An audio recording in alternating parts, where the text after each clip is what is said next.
Good morning, Michigan. A very pleasant Friday to you. Governor Jennifer Granholm has signed several budget bills into law that were submitted from the state legislature. 10 of them, we understand, yesterday, including that retirement incentive plan for state workers. She's on the other end of our line this morning, very gracious with her time. Glad to have you. Good morning, Governor. Good morning, Michael Patrick. Do you think that government buyout for state workers, that incentive is a good deal for them? Well, I do. I mean, it increases certainly. Now, these are workers, remember, who are already eligible to retire. Yeah. So it allows for a small bump in their compensation as they retire. But like the private sector, it also has a stick in addition to the carrot, and this is for all state employees to have them contribute 3% into their pension and health care, and health care specifically. Mm-hmm. So, you know, it's not it's a change. Change is hard. I understand that, but what we really wanted to see in negotiating with the state employees on the new health care and health care benefits is that all the new employees who are hired to replace those, and we're only hiring 2 out of 3. That they would be hired under a different health care plan. And so new employees who come in will have to pay 20% into their towards their health care plan. So it was a significant change that that we sought and got, and it's all because, of course, we cannot continue to do things the way we have in the past. Do you think the people that might consider taking the early retirement or taking the retirement incentive are afraid to leave their jobs at this stage? Afraid in what sense? Well, just afraid because of the uncertainty of what's happening in the economy, afraid to be without a job in the first place, and knowing that maybe... I certainly could understand that, and I think that's probably why fewer teachers took the incentive than what was anticipated. But it's one move. It's certainly not the only move, but it's one move. And I know of a lot of folks who have said they will retire. They will take the incentive because they have, they've been working for the state for 30 years, and they were thinking about it anyway. This just helps to make the decision for them. Speaking of leaving jobs, you're going to be leaving a job soon. I mean, after all, we're now into the campaign portion of this autumn. The budget is put to bed. So what keeps you busy now? That's a very funny way to put things after having spent a good deal of time over the past couple of weeks negotiating and finishing up this budget. Yeah. There is just a huge amount of work still to do because clearly we've still got to keep our pedal to the metal on diversifying the economy.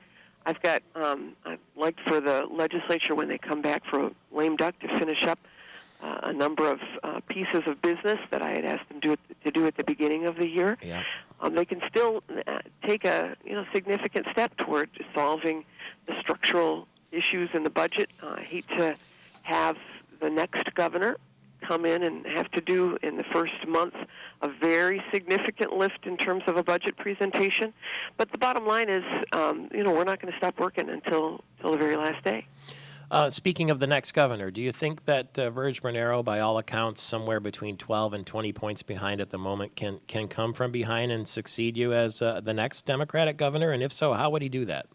Well, he's got a lot. It's a heavy lift, no doubt, and he's got to continue to work at it. I think, I just think he's gotten a bum rap, and because he doesn't have the same level of finances that Rick Snyder has, then it's difficult for him to get the word out. But I think he's been a really great mayor of Lansing. I mean, we obviously those of us who come on the show a lot, we live in Lansing. He's our mayor.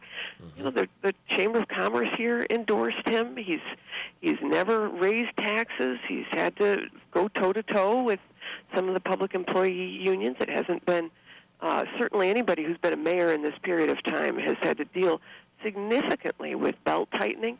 And Lansing's got a great quality of life. I just think it's a wonderful story to tell, and that level of experience and his, his energy and his, I think, the notion that he's fighting for everyday citizens, that's come out, the fighting part. Mm-hmm. But I think the level of his competence and his, him having been able to be a really strong mayor, I think has not necessarily percolated, and that's what I think has to happen. Speaking of things that you're going to be kept busy with, I understand there's the idea now that we could have liquor sales before noon on Sunday. It's passed the House and passed the Senate, and it's coming to your desk. I on one hand, heard that you were supportive of that. On the other hand, I heard Liz Boyd say that you've got some troubles with it. Do you imagine that you'll sign that into law?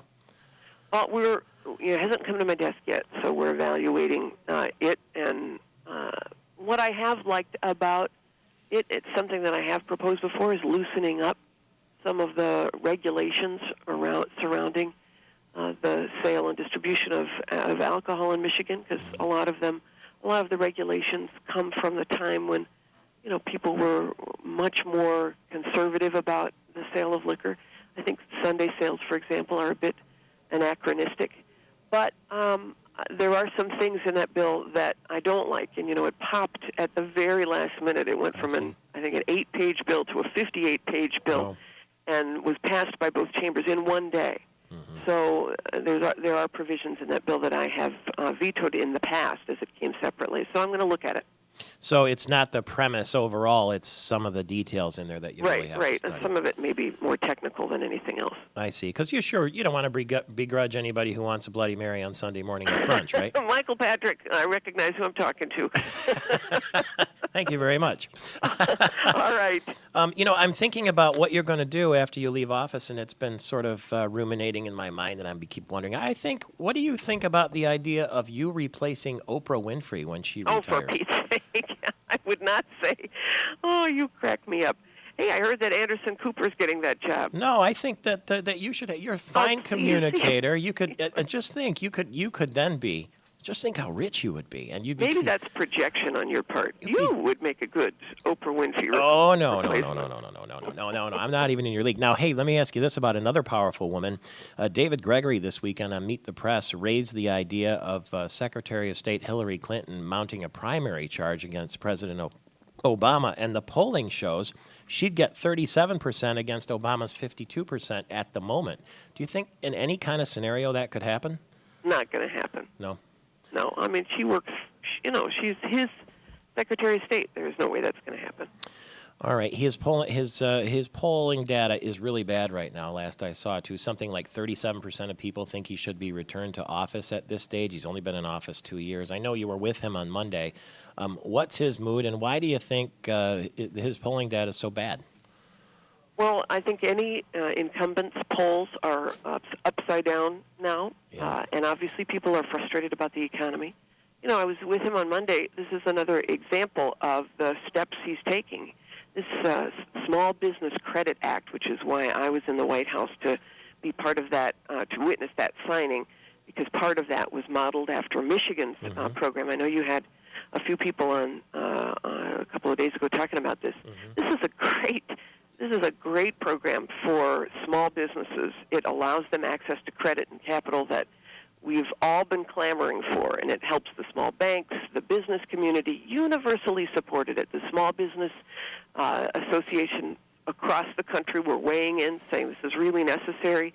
In our state, we had a very small version of this, which was enormously successful, and that's why in the laboratories of democracy, the Obama administration decided that it was going to borrow what Michigan had done and use it statewide, countrywide. Mm-hmm. So this is an example, though, because it had universal support of the business community, and he signed it into law.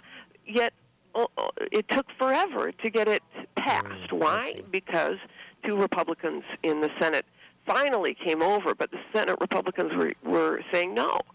I just think it's another example of people looking at it. I mean, this was not partisan. This was helping business. The business community liked it. Why? And it was all paid for. Every single penny was paid for. So what was this all about? And I think this is another reason why people look at Washington and say, oh, it's ridiculous, and want to throw all the bums out. The Senate Majority Leader and the Speaker of the House have come out against a ferry monopoly there on Mackinac Island over your last 8 years. I know you use that ferry an awful lot, or one of the 3, maybe all of the 3.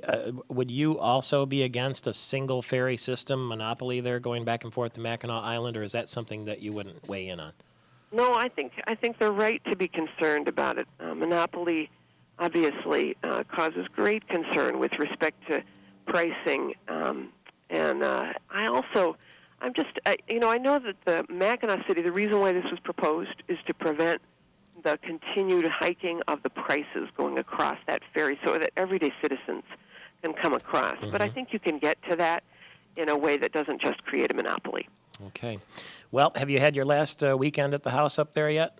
I have not. I think there's one more left in us, but it's not till the fall is well underway. Well, enjoy the There's fall another colors. run that Dan wants to make, so I got to hop up there one more time. I should hope so. Enjoy the fall colors, and we'll hope the color of green comes to Michigan. It was a very good season for the hotels in Michigan, a banner year, in fact, so let's hope Another example of something that has to happen in lame duck, get Pure Michigan funded. You heard it from the governor. Thank you very much. Travel safely. 18 after the hour. Michael Patrick Shields on Friday morning.